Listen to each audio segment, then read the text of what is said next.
2030. Discover more intriguing did you know facts about the internet and IoT on Tech Trivia. Did you know? The original internet was created in 1969 by ARPANET, a U.S. defense research project. The internet weighs approximately 50 grams, about the weight of a strawberry, calculated based on the weight of electrons in motion. The term Internet of Things was coined by Kevin Ashton in 1999 to describe a system where the internet was connected to the physical world via sensors.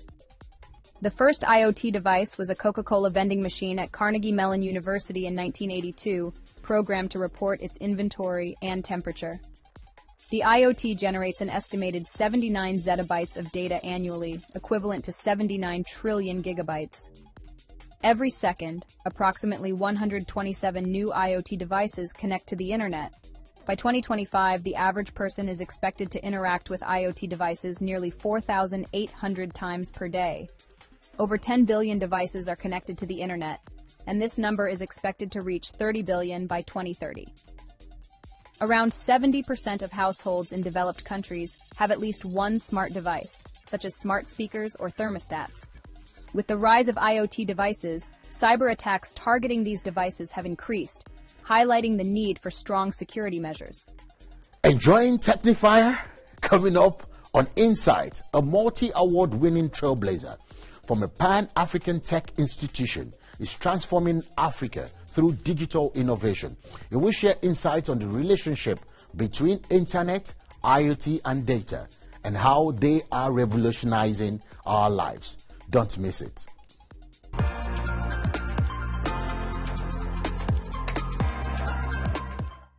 Welcome back.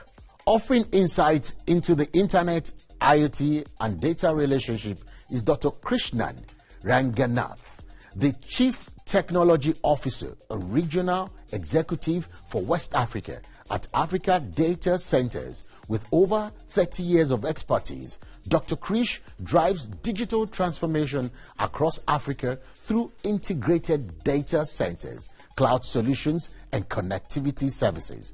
Recently named Digital Economy Trailblazer of the Year at the 2025 Digital Innovation Awards in Ghana, Dr. Krish is a pioneer who holds the record for building the most data centers in West Africa. He is indeed a trailblazer.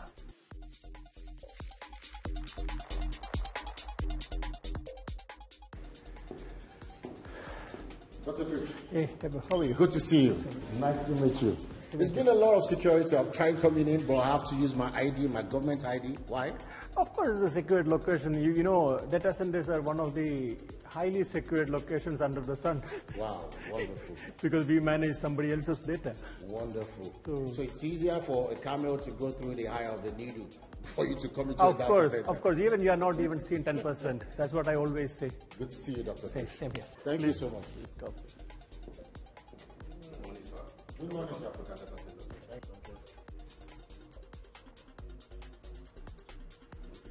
you so much. Welcome, sir. Thank you so much. Come on. Thank you. You're welcome, sir. Thank you, sir. All right, sir. You are from which company? We're from TVC.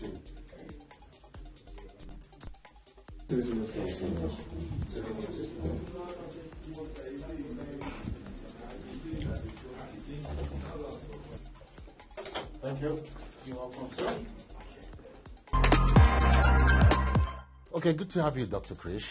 Can we get to meet you? It's nice to have you guys here. I'm Krish, as you know my name as Krish, and handle the West Africa business for Africa Data Centers. And we are a part of the bigger group called Cassava Group or Castech.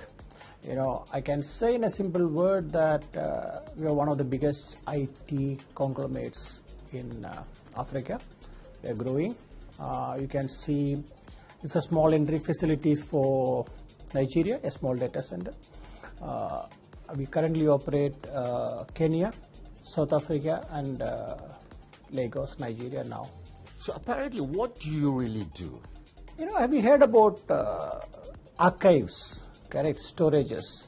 So in a very layman's language, I can say that, is a digital archive or digital storage or secured locations to have your data, and a connectivity ecosystem. So that is what it is. So what's a data? For example, okay, you might have seen when you came into the office, they asked you for your government ID, am I correct?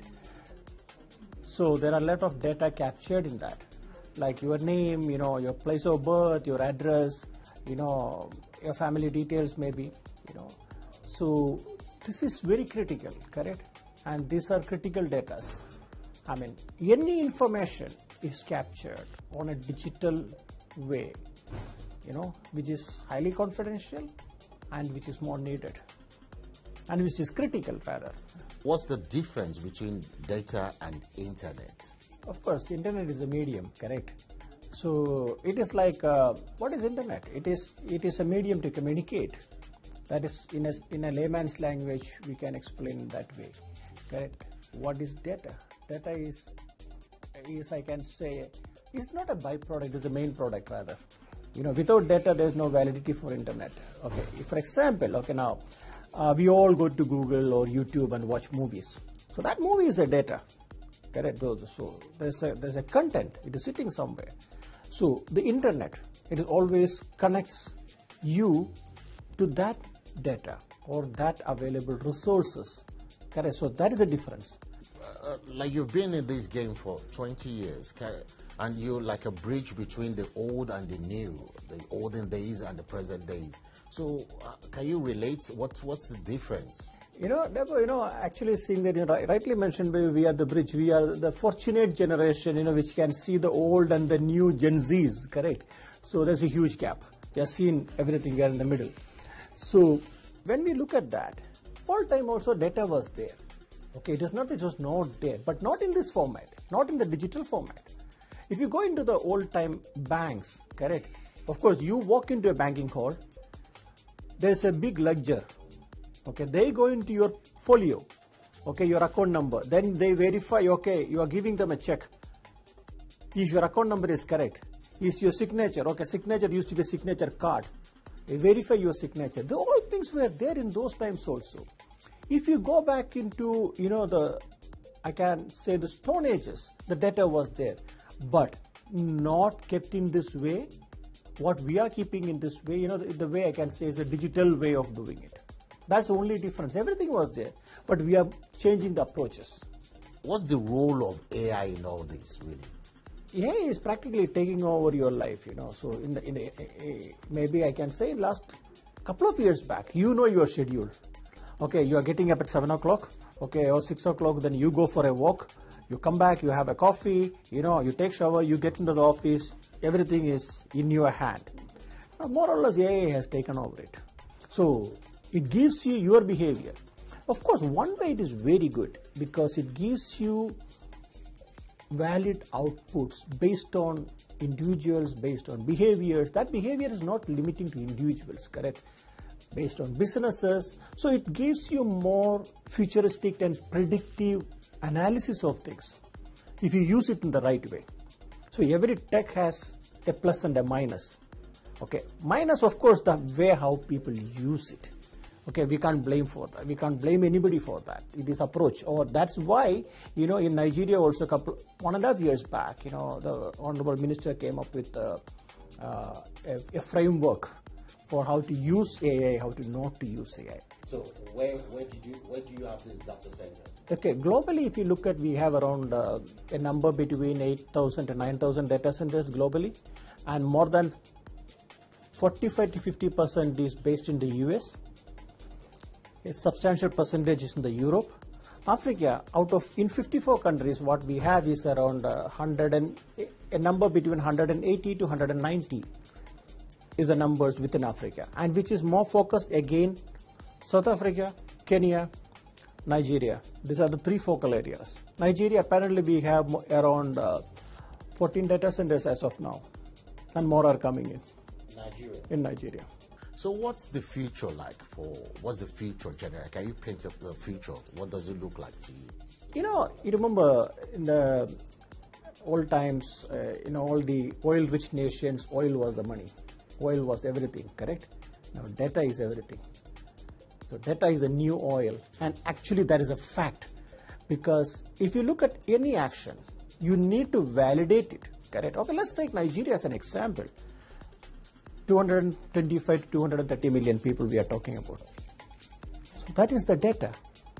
And without that numbers, you can't do anything. The government can't plan anything, correct? And how many of them are in each of the state, in each of the 774 local governments? These are valid data, valid inputs, correct? To take any kind of decisions or do any kind of planning. So that is where it goes. It literally goes into that line. So what advice do you have for people out there that are listening to you now? The thing is that, change is the only one thing which is constant. It is evolving. As you rightly mentioned a while ago, we are one of those generations which have seen the past, today, and the future, and even the future, correct? We understand where we are, where this is going. So, first thing first, there's a trust factor. And technology is trying to drive everything, whether you like it or not. This is what it is. A human life is driven by technology. So, unless you believe in that, you won't be comfortable there. So, I'm not forcing anybody to believe it, but you understand it, go along with it. Wherever you need to make corrections, you make corrections, the technology will make corrections. That is how the ecosystem needs to grow. See, from a human perspective, human and technology perspective, these are covered up by global practices. Various measures has been taken in place, put it in place, correct? So that is what only I can say. We can put those things in place and we can actually make it happen, make it work. I can't run a data center, or nobody can run a data center without secured infrastructure, because it is to secure your own data. It shouldn't go into the wrong hands, because there is always a right and a wrong. So that wrong can be 0.001%, but that can cause a problem. You can't nullify it, you can minimize it. Thank you so much, Dr. Krish, for being on the show. And I hope Dr. Krish has been able to share enough insights on the relationship between the internet, IoT, and data.